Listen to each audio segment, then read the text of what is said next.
Hello everybody and welcome to another episode of Dudley Zoo. Thank you so much for choosing to tune in to this video today. I really do appreciate it.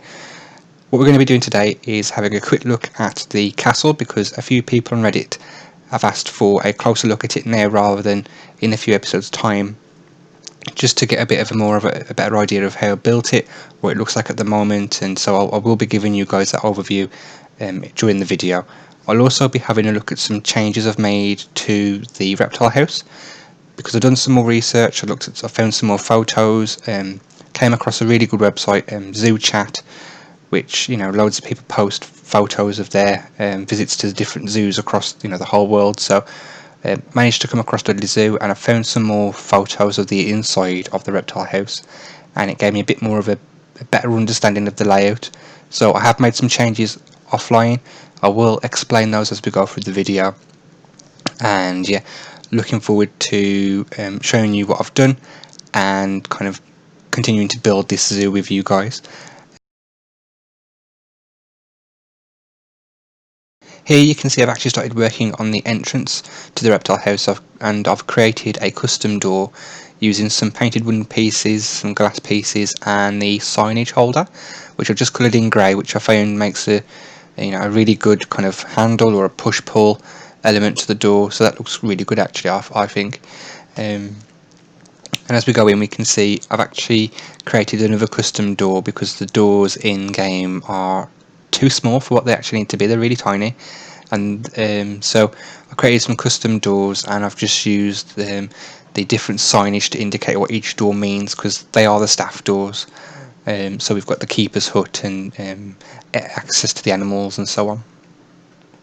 If you watched the previous episode, you'd have heard me mention that I was going to experiment with the signage in the reptile house, and here you can see I've used the small exhibit animal signage. I tilted it into the wall just to make it more like a TV, but then I came across on Steam Workshop this really cool modern looking signage, but this is only for the TVs at the moment. So what I did is I used it to kind of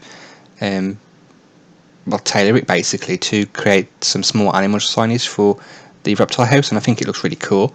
I will link in the workshop item into the description below. I can't remember who it was who made it, but I will link it in the description below because I think if someone's made something on the workshop, they really need to kind of be acknowledged for that, really. So I will link that in the description below, and I will be using this signage throughout. So you will see that I'll change the signage throughout the reptile house as well.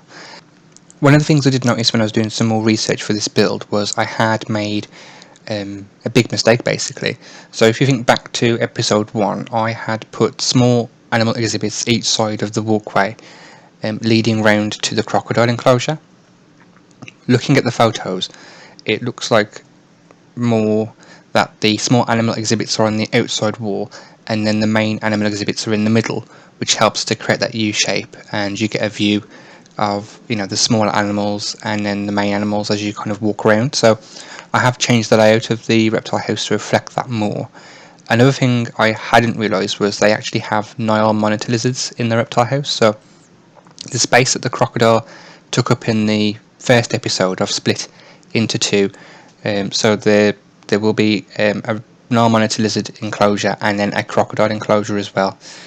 Another thing that the crocodiles with the crocodile enclosure is that they share their habitat with tortoise. So I have included the ones we have in the game. Obviously we haven't got the small ones, so I am doing the best with what I've got at the moment. So I just wanted to kind of reflect the kind of things that you would see in the actual reptile house itself, and that's why those changes have been made. Now, I think I mentioned at the start of the video that some people on Reddit wanted to have a closer look at the castle because there were some glimpses of it in the previous episode, and I think it's kind of piqued some people's interest. So I'm going to listen to the people, and we're going to have a quick look at the castle.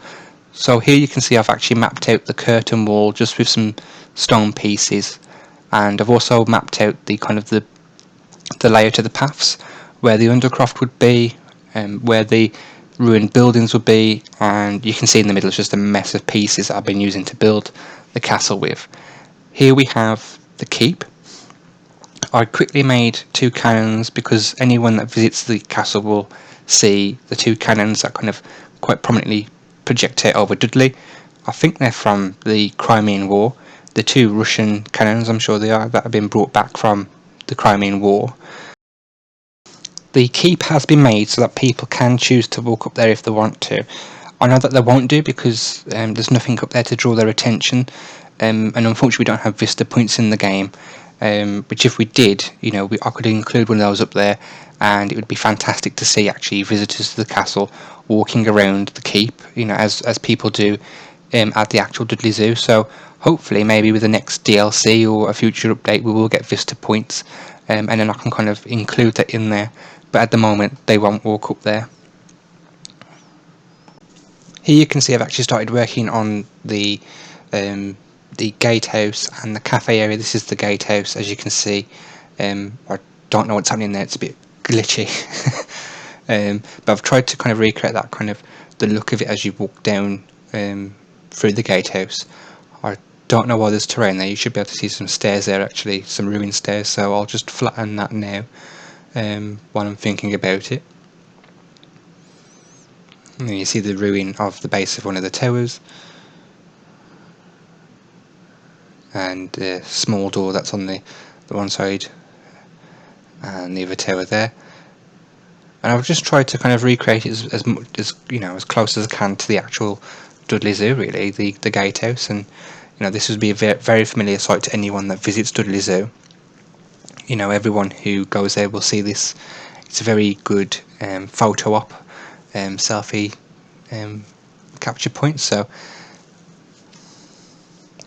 and here you can see this is how I've kind of tried to recreate the ruins, basically using stone pieces, and then in the middle, some smaller stone pieces to get that kind of ruined look to it. And I've used that throughout the keep, throughout the the castle. So I think it works really well. I think it gives it that kind of rough, ruined look, basically, and I think I'm kind of happy with that. So I'll quickly show you the interior of the cafe. I'll be honest, I am not the best with interiors, but I've quickly thrown this together, and I would really like to know your ideas and your suggestions on how we can make this cafe area look really fantastic and interesting. So please leave them in the comments below. Here we have a small wooden shack, and that's where the undercroft would be. I've never seen the wooden shack used for anything, so I am actually using it to hide a staff room, because as anyone who has played the game will know, staff rooms need to be everywhere. So I've hidden it in the shack, and here you can see this is how I've built the castle, basically. So these are the pieces I've been using. I've built a large one, a medium, and a small. And I've just used this really just to kind of piece together the gatehouse, the cafe, and the keep, and I'll be using them on the curtain wall and kind of throughout the rest of the castle build as well. Here will be another small gatehouse. There's a bridge here, and that's where the sea lions are housed. And then these small steps here, which go down underneath one of the buildings, or through one of the buildings, sorry, is where a gift shop and I think a museum area is as well. So that will be built there. So that's the castle, really. I think it's looking really good. I think it looks quite cool. I'm really happy with it. Let me know what you guys think in the comments below. What do you think about it so far? So that's kind of a recap, really, of the castle and the reptile house. And yeah, we'll get into the speed build, and we'll try and finish off as much of the reptile house as we can. Before I go and let you enjoy the rest of the speed build, I just wanted to mention a couple of things, really. So at the end of this video there will be a slow walk around the reptile house, so you can get an idea of what we've done so far and how it's looking. And I'd also like to ask you, we've obviously got a couple of Nile Monitor Lizards now in the zoo. I would like your ideas for names of them, so please let me know what you think we should call them.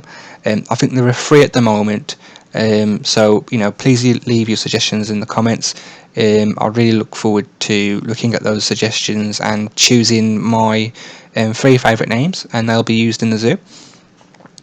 Also on Monday, Dudley Zoo Episode 3 will be out, and that will focus on completing the reptile house and starting and finishing the Meerkat area, which is directly outside of the reptile house. It kind of it's all part of the same little area. So once that's done, hopefully by the end of next episode, we'll have completed the first area in the zoo, which I'm really looking forward to. And also, just to let you know that from Wednesday I'll also be doing a new series, and that'll be Lapland.